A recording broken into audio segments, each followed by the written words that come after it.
Assalamualaikum warahmatullahi wabarakatuh. Perkenalkan, nama saya Eka Priyanti dari kelas A semester 8. Di sini saya akan menjelaskan tentang tanaman suruhan.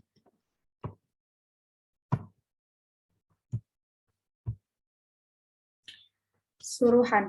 Suruhan atau susuruhan dengan nama latin Peperomia pellucida alcun ialah salah satu tanaman gulma yang tumbuh liar di lingkungan yang basah dan lembab. Penyebarannya mulai dari tropis sampai subtropis di seluruh wilayah Amerika dan Asia, tetapi masih jarang dibudidayakan. Tanaman suruhan atau Peperomia pellucida alcun memiliki nama yang berbeda di setiap daerah.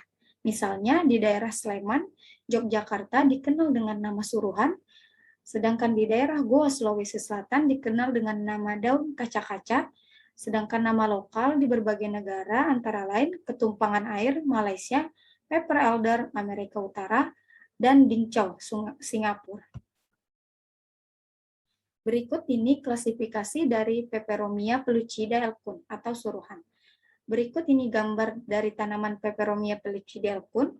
Kingdomnya yaitu Plantae, divisi Magnoliophyta, kelas Magnoliopsida, Dicotyledonae, subkelas Magnolidae, orde Piperales, famili Piperaceae atau Piper elder, genus Peperomia ruis and Pap, spesies pellucida, dan nama lokal Peperomia pellucida alcun. Berikut ini morfologi tanaman suruhan atau Peperomia pellucida alcun. Suruhan merupakan tumbuhan yang termasuk dalam famili Piperaceae. Tumbuhan herbaceous atau sukulen ini sering ditemukan di tempat yang lembab dan gembur. Tanaman suruhan ini memiliki akar serabut, tinggi mencapai 20-30 cm, dan mempunyai batang yang tegak dan berair. Akan tetapi, apabila tanaman ini tumbuh lebih tinggi, maka batang tumbuhan ini akan menggantung dan bercabang. Daun suruhan merupakan daun tunggal serta mempunyai bagian ujung yang lancip. Bagian bawah bergelombang, pertulangan daun menyirip, tepi daun rata, serta mempunyai warna daun yang hijau dan mengkilap. Bagian atas daun licin, sedangkan bagian bawahnya sedikit lebih kasar. Memiliki buah yang berukuran kecil dan berwarna hijau yang tersusun rapi dan memanjang pada bagian ketiak. Daun dan bijinya berukuran kecil berwarna hitam. Pemanfaatan tanaman suruhan. Secara empiris, masyarakat telah menggunakan suruhan sebagai pengobatan tradisional. Daun dan batang suruhan sudah digunakan sebagai makanan dan obat tradisional.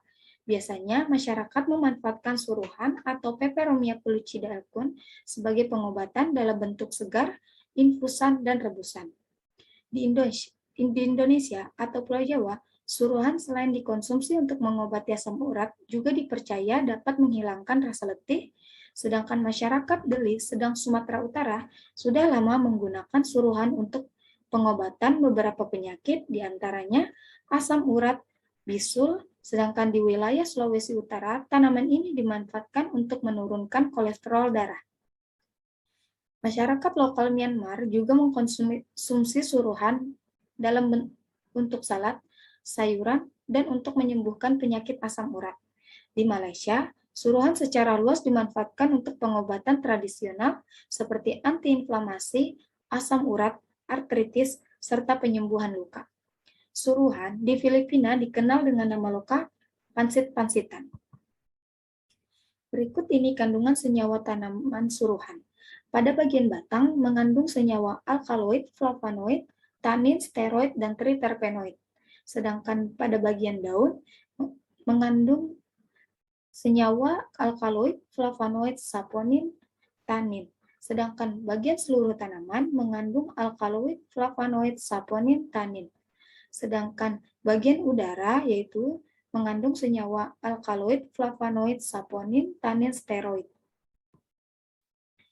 Kandungan senyawa tanaman suruhan yang ada di dalam tanaman suruhan adalah alkaloid. Peperomia pellucida juga mengandung beberapa minyak esensial, terutama dilapiol, B-caryophyllene, dan carotol, yang memiliki aktivitas larvisida tinggi. Senyawa lainnya adalah flavonoid seperti acesetin, apigenin, isofitexin, dan pellucidatin.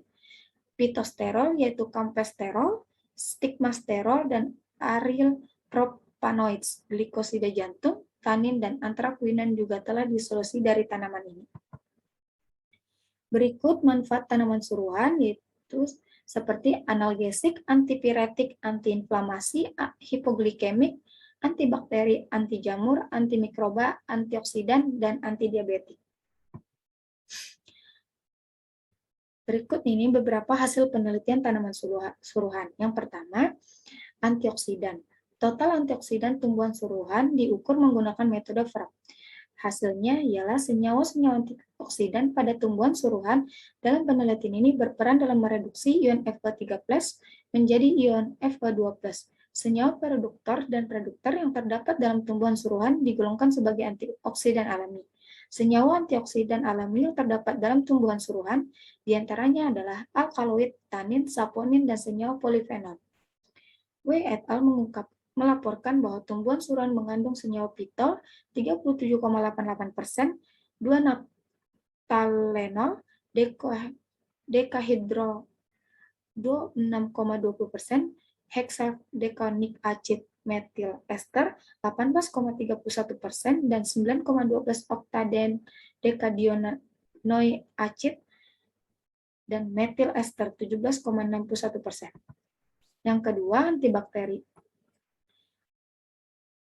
Pada penelitian ini, Peperomia pellucidacum mempunyai aktivitas antibakteri terhadap bakteri Shigella dysentery secara in vitro. Dilihat dari nilai konsentrasi bunuh maksimum, ekstrak daun suruhan terdapat terhadap bakteri Shigella dysentery adalah sebesar 40% atau 0,4 mg per mili. Yang ketiga, dia antidiabetes. Berdasarkan pada hasil pengukuran, kadar glukosa menunjukkan adanya penurunan kadar glukosa darah tikus setelah pemberian ekstrak kombinasi batang dan daun suruhan. Pemberian ekstrak kombinasi batang dan daun suruhan dapat menurunkan kadar glukosa darah tikus yang diinduksi streptozotocin dengan nilai rata-rata adalah 2,345 mengalami penurunan jika dibandingkan dengan nilai rata streptozotocin plus ekstrak G2 2,244. Dan yang terakhir ialah hiperuresimia. Hasil uji secara in vivo ekstrak suruhan dosis 200 mg per kilogram berat badan, 300 mg per kilogram berat badan, dan 450 mg per kilogram berat badan dapat menurunkan kadar asam urat tikus yang telah diinduksi kalium oksanat.